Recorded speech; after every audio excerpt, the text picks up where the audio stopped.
What's up, y'all? It's your girl Libretto, and we're back for another episode of Route 279 podcast.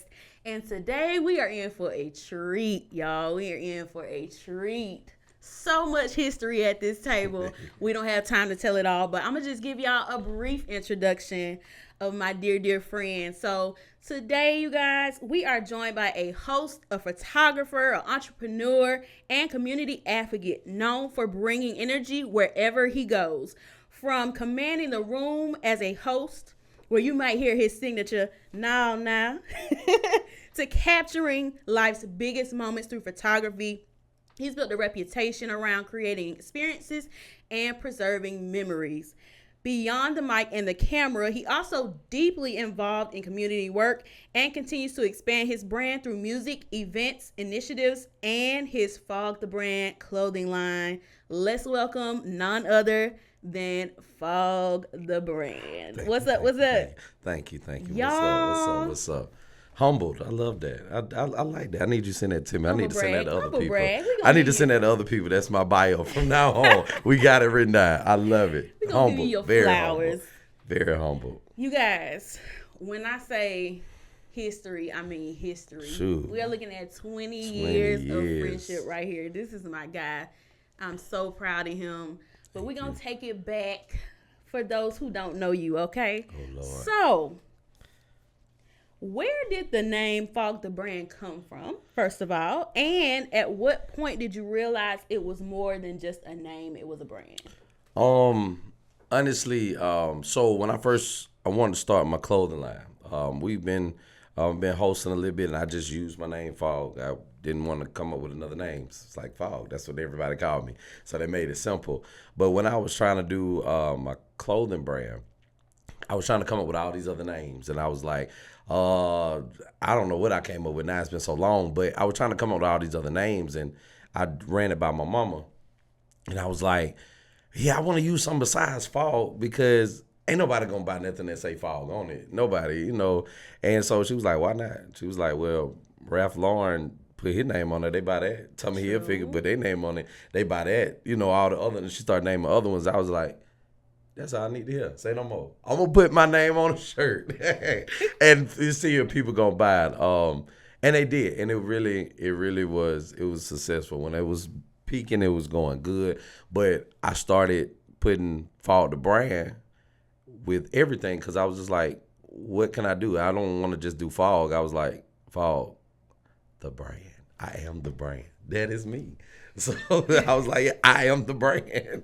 That's true. And there are the likes of all those people your mom said that are doing it. So why not us? I think sometimes we think when it comes to ourselves versus a commercial product, we don't look at ourselves the same way. But your mom was very much right to steer you in that way. And I'm glad you said how it was working for you because I was about to say, well, how is it working for you? Yeah, it worked good. I clothing wise, I done slowed down a whole lot. Just trying to slow down in general because I'm getting old. And I would rather be with my girls than out there with my daughters besides being out there selling clothes. So I took time for that too. Yes, and add that to the list as well. Yeah. Devoted father. Definitely should have slipped that on in there. I love you. Hey. We love the babies. Okay, so take us back to the first moment you remember being on the mic or in front of people entertaining a room, and just kind of tell me what happened, what in that moment made you realize, like, this is it for me. Okay. So this is a crazy story. So I actually, the first time that I was really on a mic, like for real in a big environment, it was my wedding. And the DJ handed me the mic. I was like, why did you do this? Why? Everybody said, oh, Lord, he about to be running his mouth. So I got on the mic there, and literally we hyped up everybody. Wow. I'm talking about we got the old folk up there dancing on the walkers. Like, it was fine. It was crazy. But I didn't think about doing nothing else with it until later. I got a call, and it's so crazy. I just got off the phone with him literally probably about 20 minutes ago. But my boy Jabril, shout out to Jabril. I think that's a West Side Seminole. Yeah. You ain't gotta keep pushing it, but he is. Shout out Mactown real quick. Jabril Muhammad. But he hit me up and he was like, "Hey, I heard that you was partying at your wedding. And he was like, you got the voice to talk. I just need you to say the names of the wedding party at my wedding. Wow. Cool. So we come to the wedding, and I said the names, but I never gave the mic back. And we partied the entire time. And literally, them folks had 2 callers, and it was like, hey, y'all got to go. So we did it at his wedding, and he hit me up, and he was like, hey, I got my entertainment company, society, event firm, and he said, I got my entertainment company, and I want you to host weddings. And so when he did that, my first wedding, I never forget it. We was at the Anderson Conference Center, and in Macon, Georgia, shout out Macon, you see it on the hat. But I looked at all them folks, and I was like, oh Lord, I'm nervous. You don't never hear me say I'm nervous, but I was nervous. I was like, I don't know what to say. I don't know what to do. I'm literally hosting this. I'm thinking I'm calling out the names, but I gotta get these people on the floor dancing and everything. And so when that happened, when we did that, and I called the people in, or called the bridal party in or whatever, and it was one white boy, I kid you not, and he came walking in like he would be a president, and it was right when Trump got put in the office. So I had to catch myself, because I sure was gonna say, yeah, we got one Trump supporter in there, even though he really wasn't. But but when I said I can't even remember what I said, but everybody laughed. And I was like, sometimes that one mess up or that one laugh makes you way comfortable. Like, he's like, okay, cool. The hardest part of being perfect is gone. Yeah. So now I'm good. And literally on that day, it was me and my DJ CJ, my brother, love you to life, brother. And we did it together. It was our first wedding together doing it.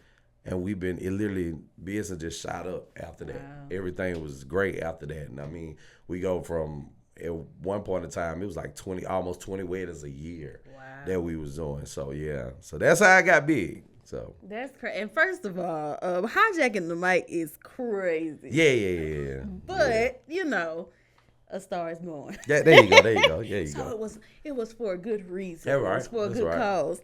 Okay, so speaking of that, so as somebody who is a host and also is a photographer, how do you balance capturing moments while still being in the moment? Yeah. So the crazy part is I do a lot of crazy things. One of the crazy things that I do is sometimes I volunteer myself to do both, taking pictures and host at the same time. Okay. Do not recommend, because literally, like, I've done it for weddings where I called the bridal party to come in, then boom, I gotta go click. Yeah, that's real quick. Yeah, I've done that and coordinated a wedding at the same time too. Do not recommend.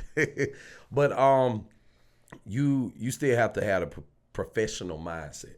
So although you're coming in and you have to capture every moment, and you gotta hype everybody up, and you gotta keep everybody engaged and stuff like that, you still gotta, we got a job to do.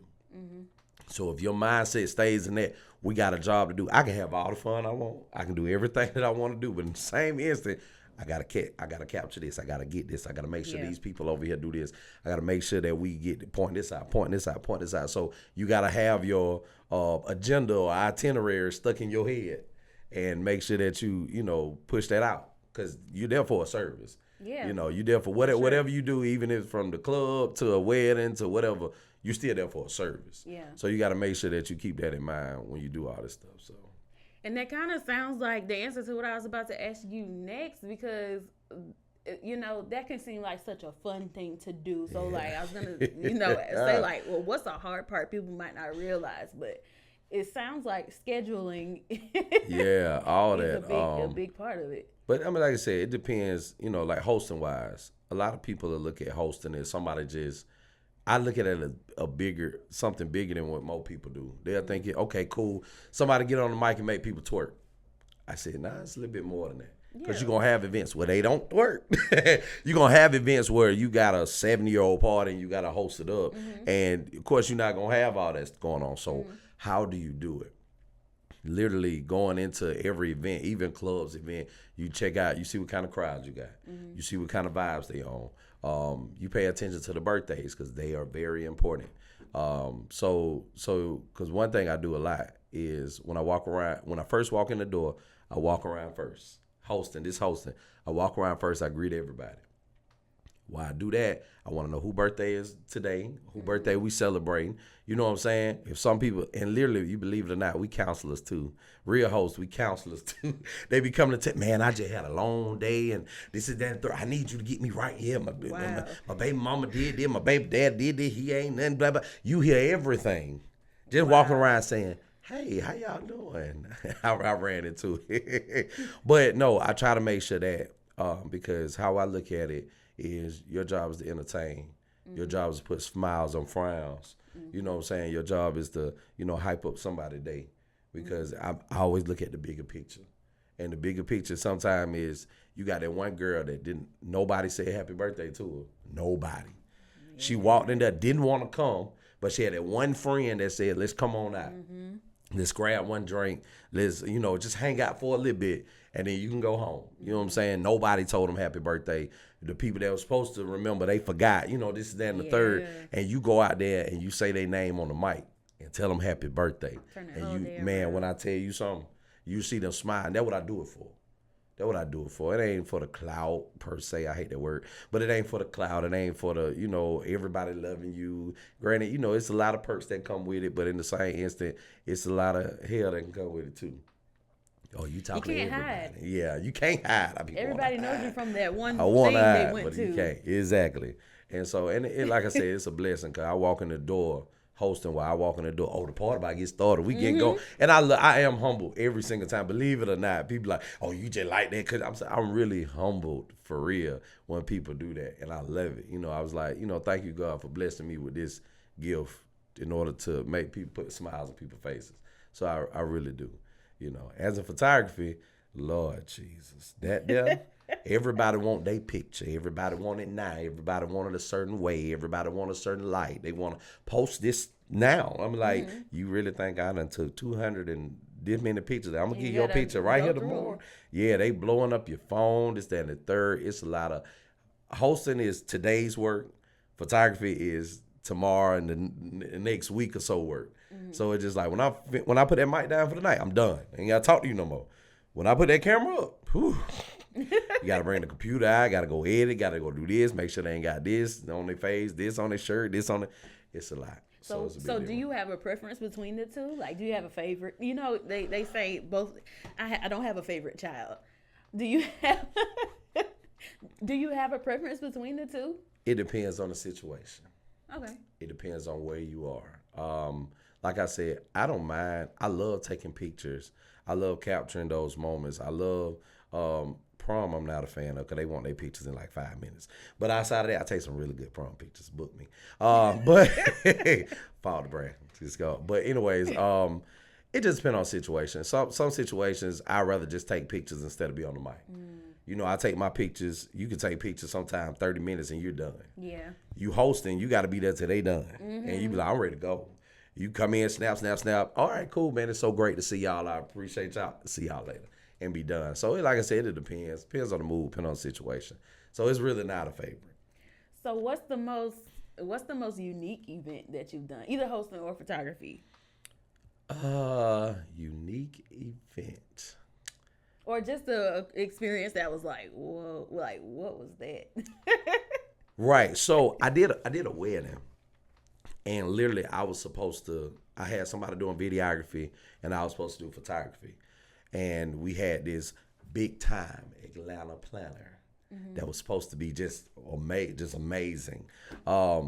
And first and foremost, we supposed to start like early. I finally talked to her, got the schedule down packed, sent it to my team, and it was like, hey, this is what we got to be here at this time, do this at this time. I had notebooks. Everything was together because I had one of my DJs too. He was there too, so we were trying to keep everything together.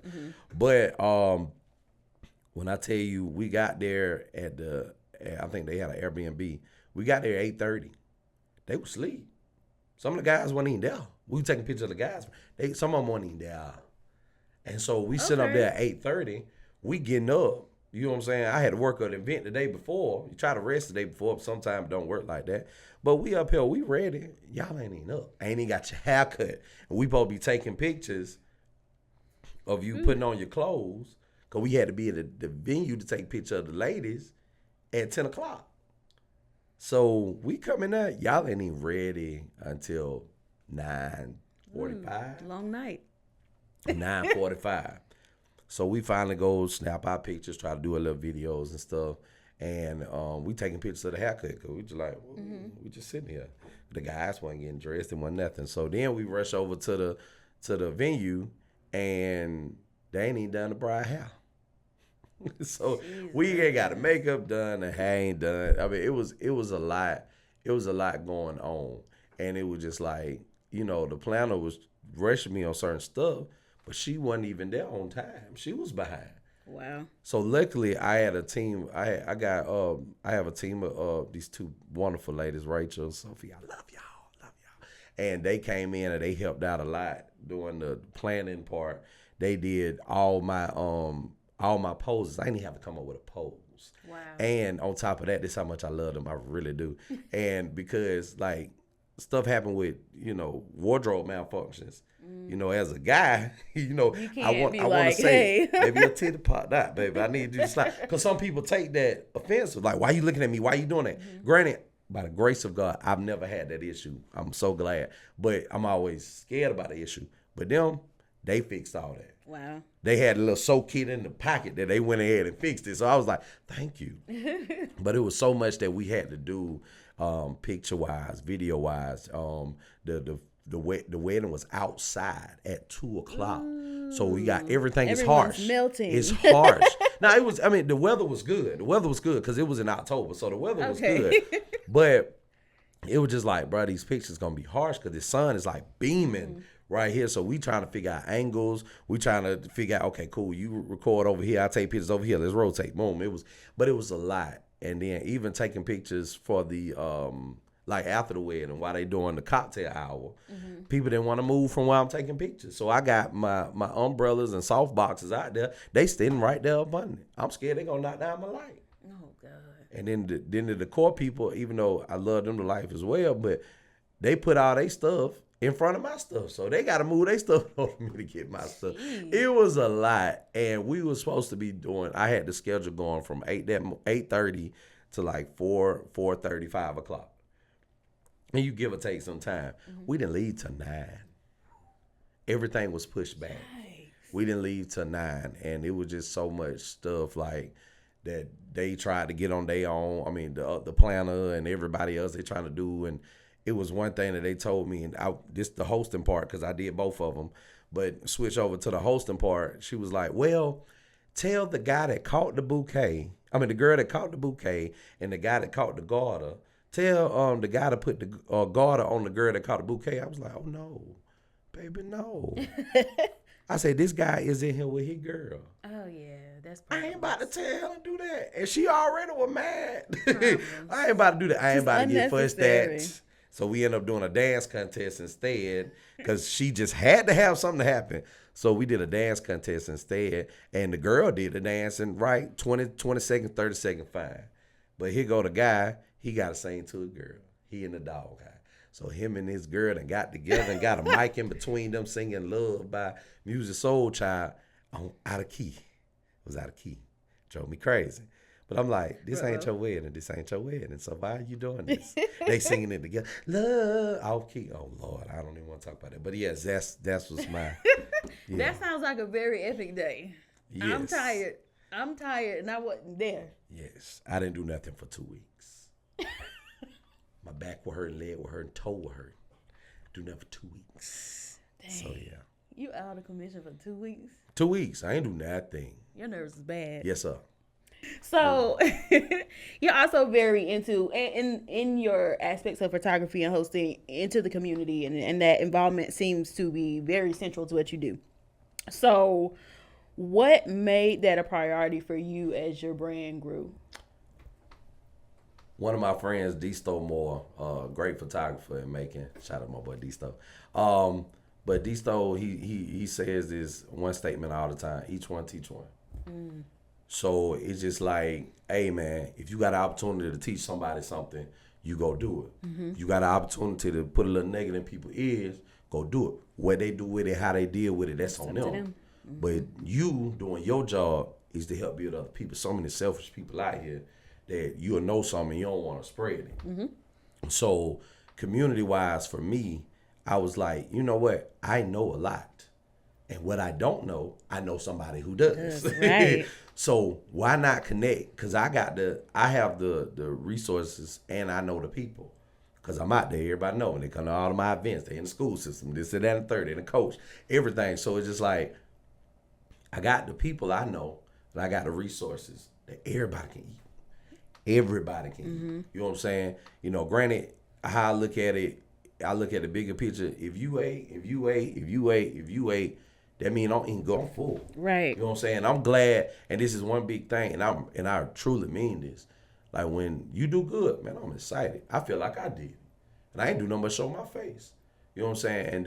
And that right there, it literally lights my day. Like when you came up with all this and did this, and you called me about it and said, pull up, oh, I'm coming. I'm making me my cute little candles, which it burned very good, by the way. I did my candles. Shout out to Visor Robo. Yes, sir. Yes. We here. But yeah, so it was like, you know, each one teach one. Let me pull out my knowledge and resources and make those connections and network in the best way that I can do. You know what I'm saying? And then hopefully when I need something, that's the blessing about it. When I need something, I know who to call. I don't have no issues. Right. I don't have no issues. So yeah, that's it. And that really speaks to, and this is why I like doing this, because it really speaks to our mission as well. Shavar and I were talking, shout out co-owner, man behind the camera today. Yes, sir. We talked. First of all, go Bulldogs. Newport Valley State University. Team HBCUs. I'll take Okay. But that's really that's what really has made us want to build this platform. We know so many amazing people who do so many amazing things creatively. And it's just really a big deal and our mission to amplify those creative voices. That is literally our mission statement of Route 279. It's to amplify creative voices because we just know so many amazing people that do amazing things. And we really want to do our due diligence to highlight that and do it in righteous company. Right. I love it. And speaking on that, the righteous company, the thing about it is, what y'all doing, y'all gonna get blessed so much. God gonna bless y'all so much you don't even see it. That's the good thing about it. And that's when I start seeing just a little small blessing God give me here and there, I was like, what I do, this ain't for me. It ain't for me. God about to do some crazy stuff, and I'm so excited about it, and I love it. And it just, he gonna do something in this person's life, man. Thank you, God. Thank you for letting me be a part of that. And the hands that you gonna have, man, watch this. The hands that you gonna have on these people's success, just by doing something, you think it's just a podcast. It's just a class here. No, you don't know how much you done touch these people. And it's a bless, even to be here. You called me to be here. I'm like, man, I'm coming, no question, because I want to be a part of that blessing. You done blessed me even doing this. So, man, I'm telling you, man, I'm going to put it out there. God going to bless them tremendously. So you better get on the train with them. You better catch some of them blessings. Be ready. You better catch them. I done come catching mine. I don't know about y'all.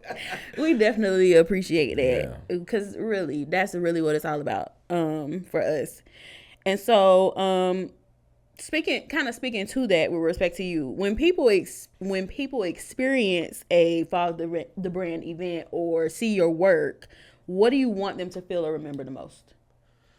I love this question. I want people to feel comfort. I want people to feel safe.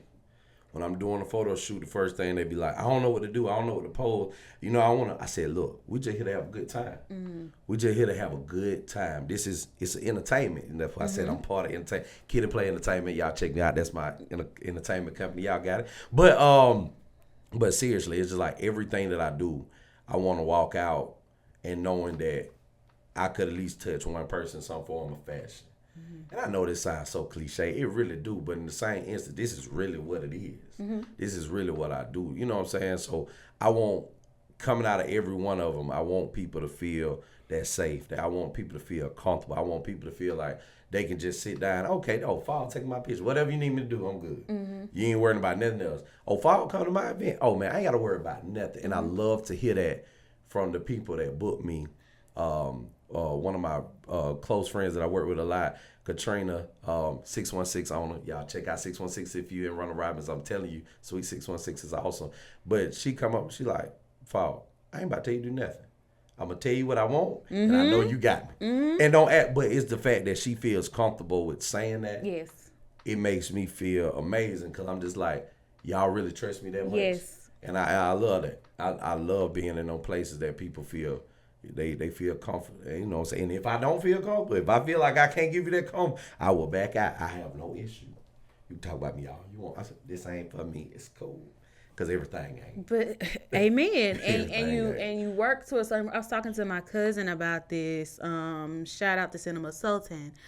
Yes, my guy.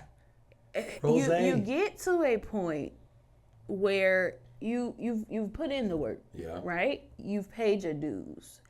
And you build a reputation for yourself. Mm-hmm. I feel that you should be able to say, I mean, throughout that, right? Because a boundary is a boundary, and you stand on your morals and beliefs from day one. But you reach also a certain pinnacle where you can choose what you would like to do or have your hand in. There's a certain level of quality. There's a certain level of clientele. All of that is at your disposal. I mean, like, and your liberty. So you most definitely do that. Yes, you have a brand. That's why it's to circle it on back. Right. To circle it back. Like, seriously, you are your brand. So it's just like whatever you want your brand to be associated with. You know what I'm saying? That's what you stay in your lane. Yes. You know what I'm saying? It's hard because trust me, I've tried to be in every type of lane there is.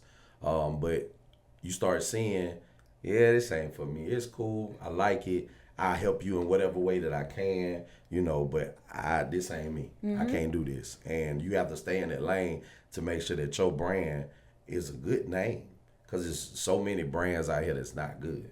So I'm just like, no, I am the brand. What you see with me, you know, flaws and all, you know what I'm saying? I'm the brand. Mm-hmm. I'm accountable. I can do this or I mess up. Hey, it's on me. I apologize. Because you're protecting your brand. Correct. And that's what you got to do. Always. Fogg brand. Protect the brand. Can you tell he's a host? I told him, I said, shoot, you need to be interviewing me. No, you good.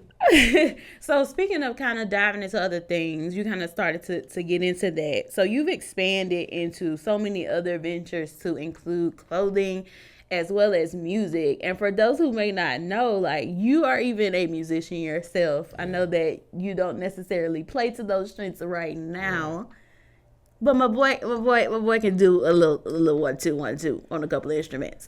But let's talk about the music. Like, what made you move into as you mentioned, Kid and Play Entertainment and wanting to begin to manage artists and things of that nature? So when I, like I said, me and CJ, when we built Kid and Play, I wanted to touch every single avenue. Quick story, I'll make it real short. I got the basics of Kid and Play off of the Wu-Tang Clan saga. I watched the show.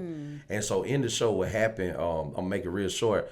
RZA really seen that, okay, cool, by myself, he was a rapper by himself, forgot the name he was before RZA, but he was a rapper by himself, but he wasn't getting no push.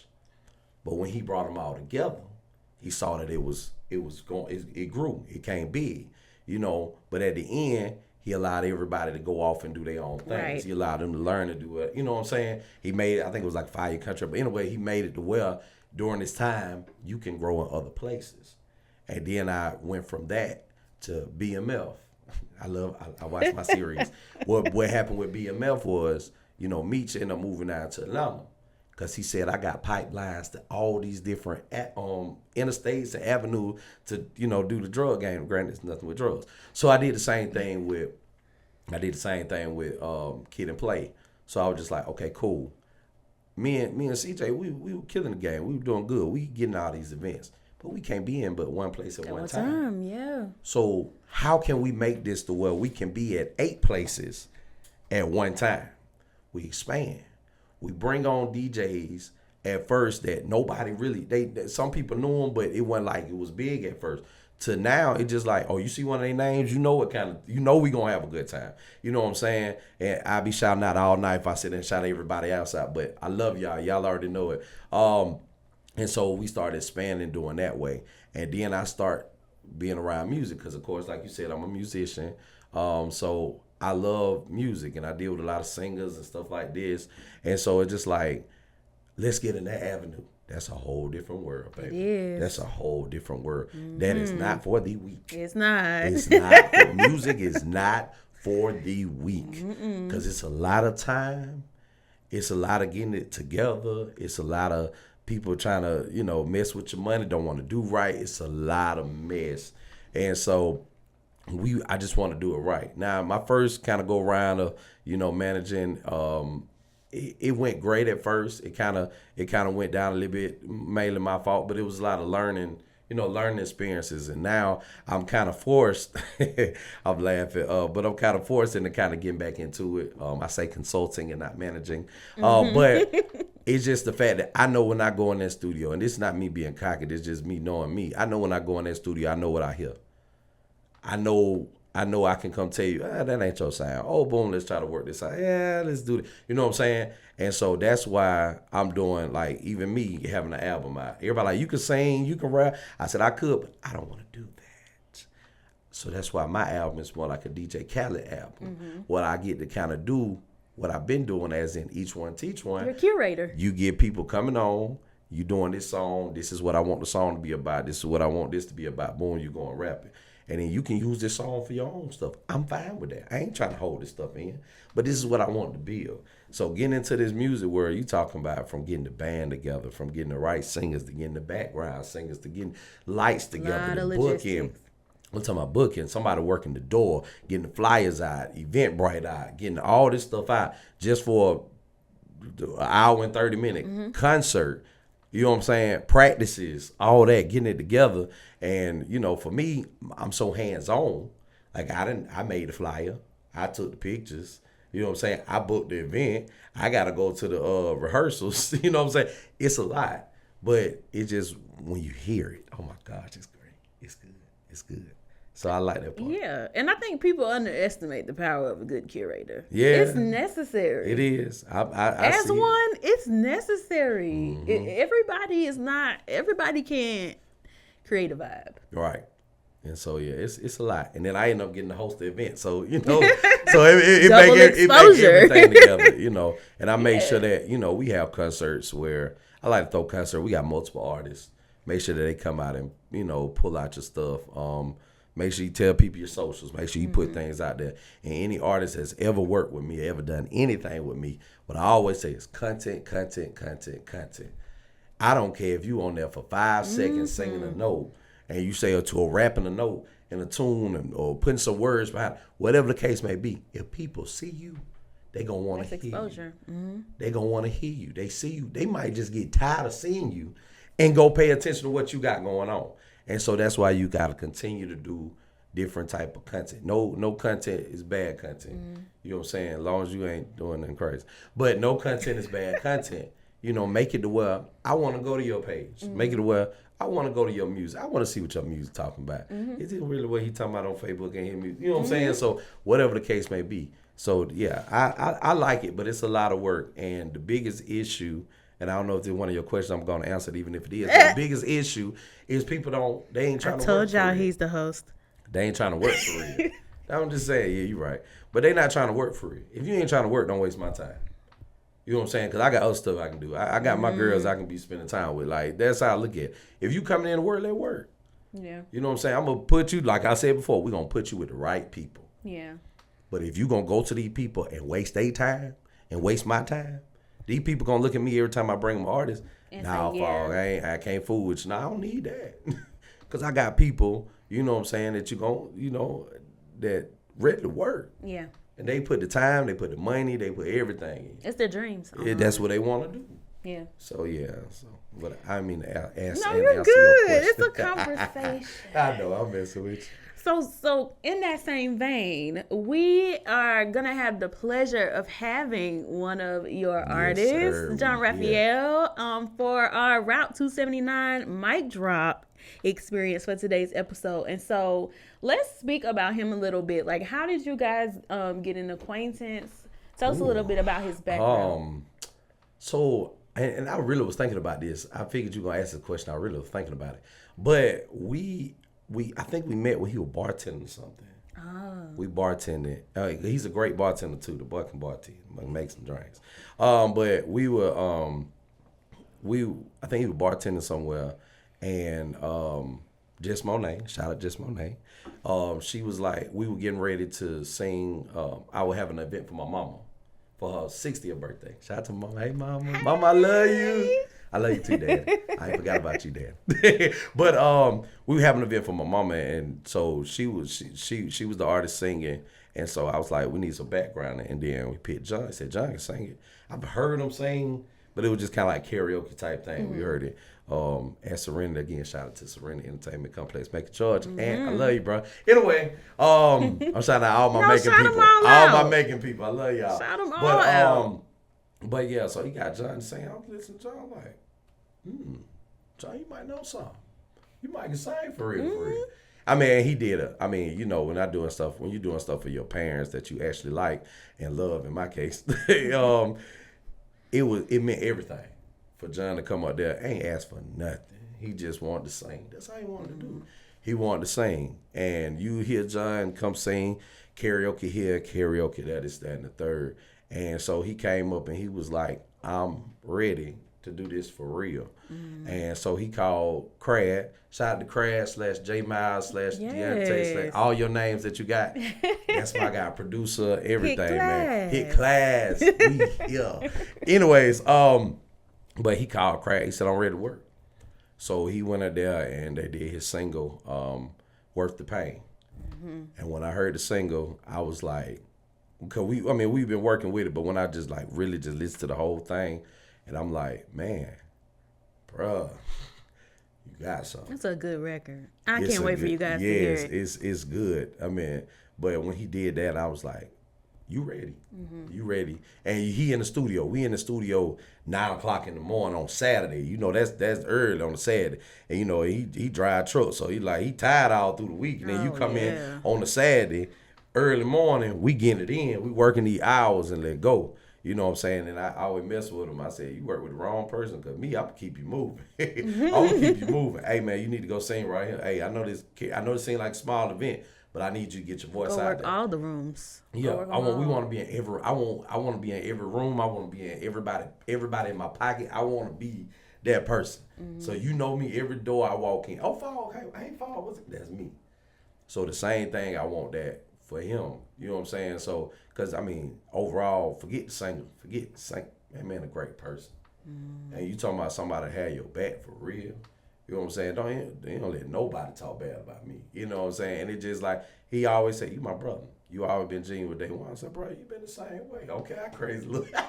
But no, it's been genuine as a person. And if I can feel your vibe as a person, and then I see your hard work as an artist, man, we ain't got nothing to talk about. Let's work. You're right. That's it. Let's right. work. I can't wait for you guys to hear that. Yeah. So make sure you check it out. Any events coming up or anything that you guys have going on, let the people know where Fogg the Brand will be, where Kid and Play Entertainment will be. Oh, Jesus. Kid and Play everywhere. Literally everywhere. Worldwide. Literally. But events that we got coming up next Saturday, Jess Monet, John Raphael, down in Macon, Goldie's Cigar Lounge. We're going to do more like an acoustic set. We got my boy Patrick Bailey, Jones Bailey, my guy, on the piano. And we're going to do kind of like a piano set, let them kind of sing. You know, this is, like I said, Cigar Lounge, real chill vibe. They got that next Saturday. Also, for me, the 22nd of this month. It's my mom's birthday. I love you, Mom. I'm sorry I got a event on your birthday, but you'll be all right. Anyway, so I got an event. You threw her a party. Huh? You threw her a party. That was 2-3 years ago. Oh. So, yeah. But we did the you gotta anniversary make party. that So up. we'll talk then. about it. No, I did make it up. I did a 40th anniversary party. That's what I'm thinking about. That was huge. That Okay. was huge. But anyways, March 22nd, I have 50 Shades of Green party event at 616 in Round Rock, Suite 616 in Round Robin, Georgia. Good vibe, a lot of folk, good times. So I got that event, and it's for brunch, so it's literally right after I'm going to church first. But it's right after church. I ain't missed church. I gotta sing, praise the Lord. That's always Hallelujah. first. Always first. I don't do none of this without God first. None of this. But yeah, I got that event on 22nd, and then also on the 22nd, John is performing at DJ Smooth's birthday party in Round Robin's Wellston Event Center. I don't know the name of the place, but it is in Round Robin's. He's doing that on that day, and I know I got another event on March 29th. John concert is coming soon. I ain't gonna give you the date yet because I ain't got it, but it is coming soon. Just know it's within the next 2 months. We got some stuff going on. I'm putting a lot together with Jess, Monet, and John. They got a video out right now to their song Nothing. Go check it out. Go check it It out. is crazy. It's on YouTube. Check out, John Raphael, Jess Monet. But it's a really good video. Hit Class did the video. T, shout out to T. They did the video. It is awesome. I'm gonna make sure I send that to y'all so y'all can. Please do. Yeah, it's good. We want to check that out. It is good. So for the most part, that's what we got going. And like I said, a little small. Oh, one more that's gonna be at the end of April. Pan African Festival in Macon. I have the luxury for the 3rd year in a row to host it. I get to host the live band part of it on Saturday, and they have some other stuff going on as well. So, and then my boy AD gonna do the gospel part on Sunday. But yeah, I'm excited. I'm always excited about the Pan African Festival. To me, it was like I'm on another stage now. Mm-hmm. It ain't the club. It ain't a wedding. I'm doing a festival. You know what I'm saying? Then I'm get to do what I like to do. Bring in artists to come sing and perform and stuff like that. So I do know we have that going on. Some other stuff coming, but we're gonna make sure you got it. Stay tuned. It is. Yes. We got some stuff coming. Oh man. It has been a pleasure, as always, to get on your nerves. No, I'm playing. Put my time off, but trying to put my time on. I'm saying, I'll just play. I'll mess with you. But it's been such a pleasure to really have this sit down and conversation with you. Most I mean, I know we do it on a personal level, but just to let the world know what's going on. And we will definitely be on the lookout for everything you guys have going on. Make sure you follow Fogg the Brand. Yes, make sure you check out John Raphael, Jess Monet, Kid and Play Entertainment. It has been another episode of Route 279 Podcast. We out.